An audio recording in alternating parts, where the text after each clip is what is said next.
Okay, we're back, and so those are great videos on the home front and on the U-boat tour, B-24 Liberators attacking U-boats, and on the V-2 rockets. And now I wanted to switch over here and look at D-Day specifically.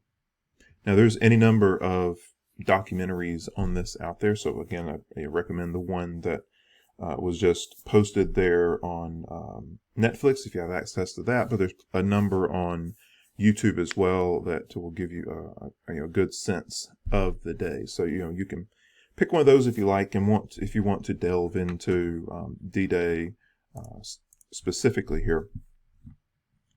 And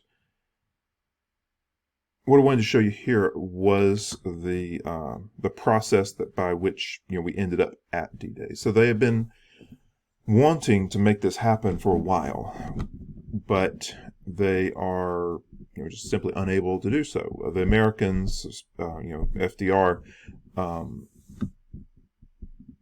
wanted to make this happen earlier on. They were a little bit more gung-ho about getting across the channel and taking the fight to mainland Europe, and just trying to keep all these fronts in motion so that it would split the resources of the Nazi regime. And the Brits are a lot more hesitant. I think they wanted to have all their everything in place to make sure that it was going to be a success. They didn't want to take any real risks with the operation, and so they continually push back a bit to make sure that everything's there. So this took about 3 years of joint planning. They knew it was going to happen at some point. I mean, they know that ultimately, you can fight around the periphery all you want to, you can succeed in Italy and all that, but ultimately you're going to have to hit France and Germany and take it all, fight all the way to Hitler to win this war, because they knew that they weren't going to go for some kind of halfway effort. And so that's what they're in the process of doing. So that's why you saw all those attacks around the periphery, and now you're gonna get the push into Europe proper. So the preparation, there's a couple of things going on here. One was that the Allies are just building up tons and tons of materials. So they're going to need all those masses and masses amounts of ships. It's going to be some 5,000 ships, vessels, you call them ships, but vessels that are going to be crossing this channel. So up here, it's about 20 miles. If you look up at the top right corner here, between Dover and Calais. Calais is in France. The Dover, that's where you cross. If you're taking a train from London to Paris, they have the underwater channel tunnel, they call it, the channel. That's where you cross, is right there.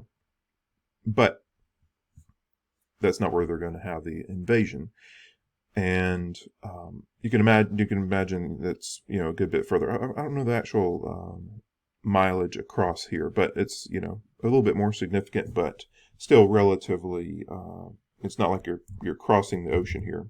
And so they're going to have about 5,000 ships that are going to be making this massive landing. And so they're getting all those ships together, and they're getting I think something like 160,000 troops together, which housing and feeding and arming and equipping all those troops is a massive effort. They're getting all the airplanes in place because they're going to need air cover for all of this, and they're getting the pre-invasion forces ready, and it's just a huge logistical thing to make happen. One person said that the whole south of England just became one giant military camp to get ready for this operation. It was quite enormous, and so that's the process that we're going into here. One funny thing is that in getting ready for D-Day, they knew that they'd be sending lots and lots of U.S. troops into Britain. They're just going to be tons of American servicemen. Most of these are young guys, never been anywhere except to, from home to into the service. They signed up for the war, and so they're, a bunch of really young guys that are over there, and this is their first experience, and it's a really big one. And so they were trying to prepare these guys for being in a new place. And so seeing it, thinking of it from an American guy's perspective in Britain is going to be, a really different thing. So the U.S. Army or military prepared a number of videos, the classic kind of like instructional newsreel type videos that you've seen before in other formats, and the National Archives kind of spliced them together and put them into a single video. So I'll link that below here so you can check that out next. I'd play a clip for you if we were in class here. But there's just a lot of gems in there, just trying to explain British culture to Americans. And in the same vein, we have this. It's called Instructions for American Servicemen in Britain. And it's a little pamphlet. I got a copy through interlibrary loan. I think it was a reprint, I'm pretty sure. And it's about that big. And it's basically just breaks down, like, here you're going to Britain, and here's the things you need to know to fit in and not, be a jerk or cause a problem. And they're trying to basically explain the British to young guys coming out of the U.S. who are going to be stationed there for a time. And so I thought I'd bring that up right here quickly. So this is the front of it here, Instructions for American Servicemen in Britain. And let's see. Yeah, it was issued in 1942 and distributed through the services. And I was just going to pull a few choice quotes. There's a lot in here. There's only about 20 pages on the PDF here, so 30 or 40 total. So, but I've linked it on the on Blackboard here. It's as a file, so you can download the PDF. But it's pretty great. The British are reserved, not unfriendly. You defeat enemy propaganda not by denying what these differences exist, by admitting them openly and then trying to understand them. For instance, the British are often more reserved in conduct than we. On a small crowded island where 45 million people live, each man learns to guard his privacy carefully and is equally careful not to invade another man's privacy. So if Britons sit in trains or buses without striking up conversation with you, it doesn't mean that they are being haughty or unfriendly. Probably they're paying more attention to you than you think. But if they don't speak to you, that's not because it's because they don't want to appear intrusive or rude. So there's just lots of those things. There's one here, no time to fight old wars. If you come from an Irish American family, you may think of the English as persecutors of the Irish, or you may think of them as enemy redcoats who fought against us in the American War. But it's basically time to put all that behind us. Let's see here. On page. Britain may look a little shop-worn and grimy to you. The British people are anxious to have you know that you are not seeing the country at its best. There's been a war on since 1939. The houses haven't been painted, and the factories are not making paint. They're making planes. The famous English gardens and parks are either unkept because there are no men to take care of them, or because they're being used to grow vegetables, and on and on and on. So it's just a really great resource. Talks about sports, what they like to do inside, keeping out of arguments,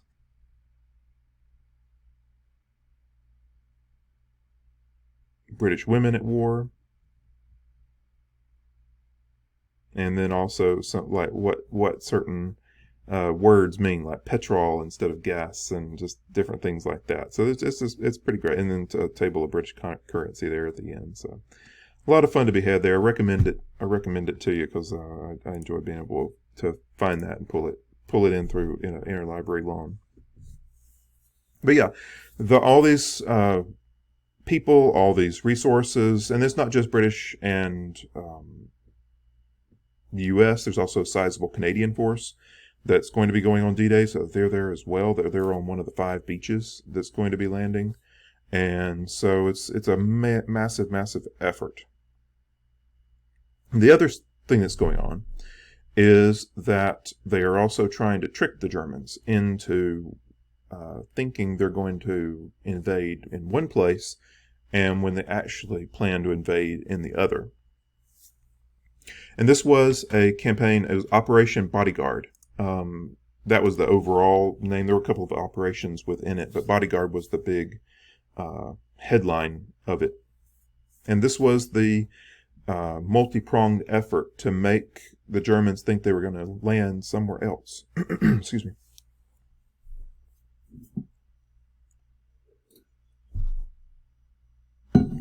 So if you look at the map, it seems obvious if you want to make the easiest of landings, you would just land at the shortest point.